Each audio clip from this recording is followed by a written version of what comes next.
Hello everyone, welcome back to my channel Slice and Spice with Kavitha. ఈరోజు మనం చేసుకోబోయే recipe వచ్చేసరికి రవ్వ దోశ అండ్ పల్లీ చట్నీ అండి. ప్రాసెస్లోకి వెళ్ళిపోదాం. దీనికి కావాల్సింది బొంబాయి రవ్వ. ఇక్కడ 2 కప్స్ తీసుకుంటున్నాను.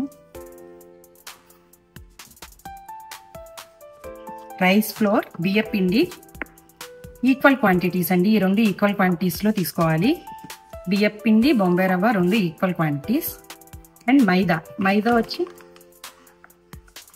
1/2 కప్ తీసుకుంటాం.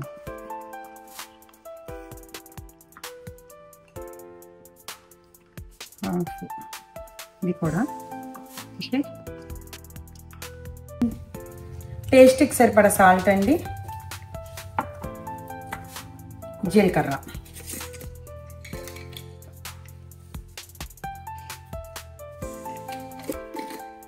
ఆనియన్ వచ్చేసి దోశలోకి తర్వాత వేస్తానండి. అది పల్లీ చట్నీకి పల్లీలు 1 బౌల్, శనగపప్పు, వేయించిన శనగపప్పు అండి, ఇది 2 స్పూన్స్. ఇక్కడ నేను రెడ్ చిల్లీ తీసుకున్నాను, ఎండుమిర్చి, వెల్లుల్లి, చింతపండు చట్నీకి కావాల్సినవి అంతే అండి. ఈ రవ్వ దోశ చాలా ఈజీ అండి. మనకి గ్రైండింగ్ కానీ ఫెర్మెంటేషన్ కానీ ఏం అక్కర్లేదు. బ్యాటర్ కలిపేసుకుని 10 మినిట్స్ పక్కన ఉంటే చాలు, వెంటనే వేసేసుకోవచ్చు. క్రిస్పీగా చాలా టేస్టీగా ఉంటుంది. ఇది మజ్జిగలాగా కలుపుకోవాలండి. బటర్ మిల్క్ ఎలా కలుపుకుంటామో సేమ్ అలా కలుపుకోవాలి. దానివల్ల క్రిస్పీగా వస్తాయి. కొన్ని బటర్ మిల్క్లా చేసుకోవాలి, కొంచెం పల్చగా చేసుకోవాలి. పిండి దోశ పిండి లాగా కాదు.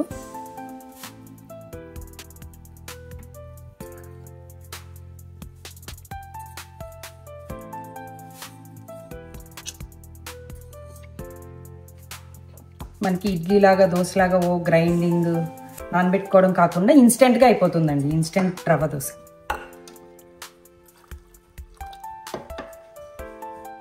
One cup rice flour, 1 cup suji rava అనుకోండి, 1/2 కప్ మైదా తీసుకోవాలి. ఆ లెక్కతో, ఆ మెజర్మెంట్తో తీసుకోవాలి.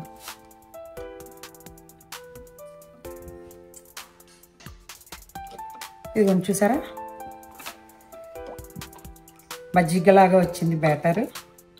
ఈ కన్సిస్టెన్సీతో ఉండాలండి. ఇంకా దీంట్లో మనం చిన్నగా తరిగి పెట్టుకున్న అల్లం, సన్నగా ఆ అల్లం వేసుకోవచ్చు. అండ్ సన్నగా కోసుకున్న పచ్చిమిర్చి కూడా వేసుకోవచ్చు. నేను ఇక్కడ అవేం వేయలేదు, అవి కూడా వేయాలి ఇందులో. ఓకే, ఫస్ట్ చట్నీ స్టార్ట్ చేసుకుందామండి. పల్లీలు ఇవి కొంచెం వేగిన తర్వాత డ్రై రోస్ట్ చేసేసుకుంటున్నాను.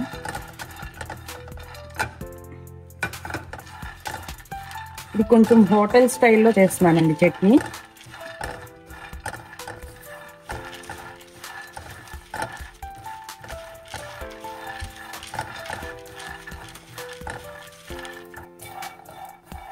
ఇది కొంచెం వేగిన తర్వాత శనగపప్పు ఇక్కడ 2 స్పూన్స్ తీసుకున్నాండి.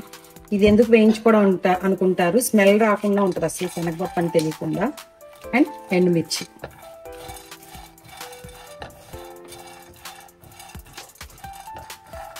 ఇదిగోండి అన్ని వేగిపోయినాయి, ఆఫ్ చేసేసుకుందాం. ఇది 5 మినిట్స్ కొంచెం చల్లారిన తర్వాత అప్పుడు నేను చేసేసుకోవాలి మిక్సీలో.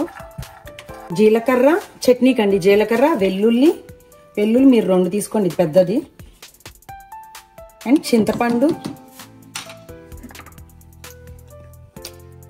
సాల్ట్ టేస్ట్కి సరిపోయేలాగా. లాస్ట్లో వేసేసుకో.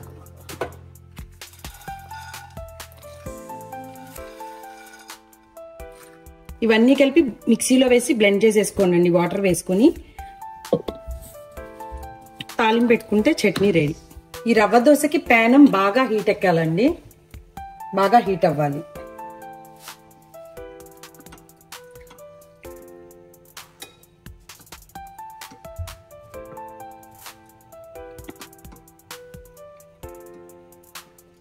ఇగో ఆనియన్ కట్ చేసి పెట్టుకున్నాను.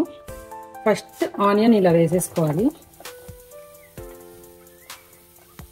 దీంట్లో కలపకుండా వేసుకోవాలండి.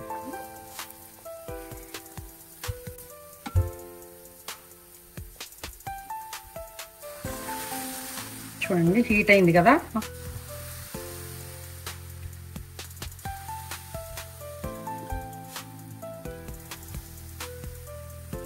కొంచెం టైం పడుతుందండి. ఇది క్రిస్పీగా మనకి పైన కనిపించేంత వరకు ఉంచాల్సిందే. ఆయిల్ స్ప్రింకిల్ చేసుకోండి.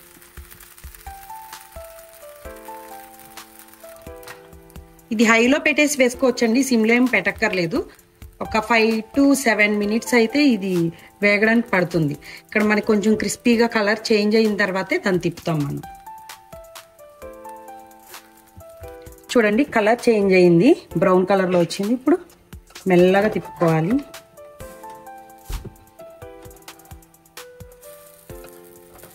వన్స్ ప్యానం హీట్ అయిన తర్వాత సెకండ్ దోశ నుంచి ఇంకొంచెం ఫాస్ట్గా వచ్చేస్తాయి.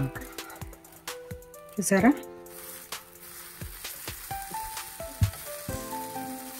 రెస్టారెంట్లో లానే మంచిగా వచ్చింది. చూసారా క్రిస్పీగా. దోశ కంప్లీట్. ఇదిగోండి ఇలా వచ్చేసింది కదా బ్రౌన్ కలర్లో.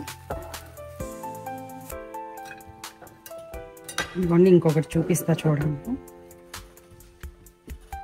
ఆనియన్ కట్ చేసుకుని వేసేసుకోవాలి.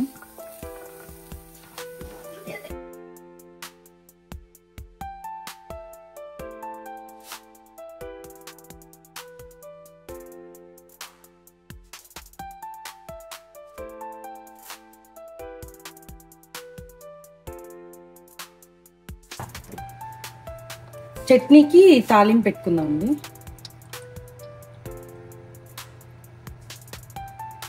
1.5 స్పూన్ ఆయిల్,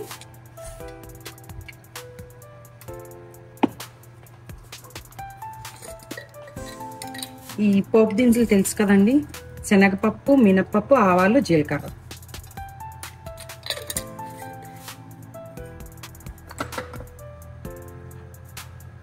కట్ చేసి పెట్టుకున్న కరివేపాకు,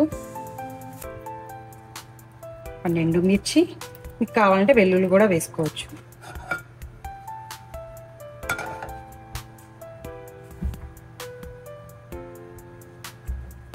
కొంచెం ఇంగువ.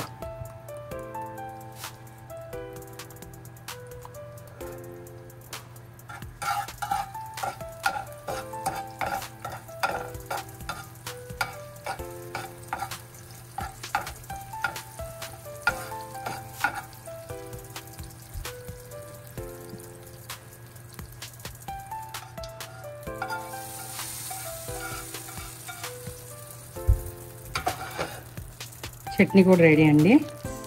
Crispy and tasty rava dosa.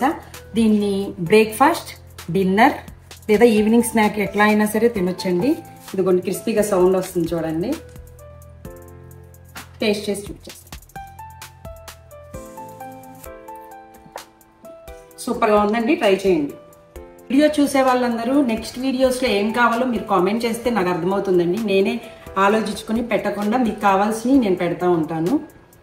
ఒకసారి కామెంట్ చేయండి అండ్ లైక్ చేయండి. వీడియో నచ్చితే సబ్స్క్రైబ్ చేసుకోండి. థ్యాంక్స్ అండి. కవిత.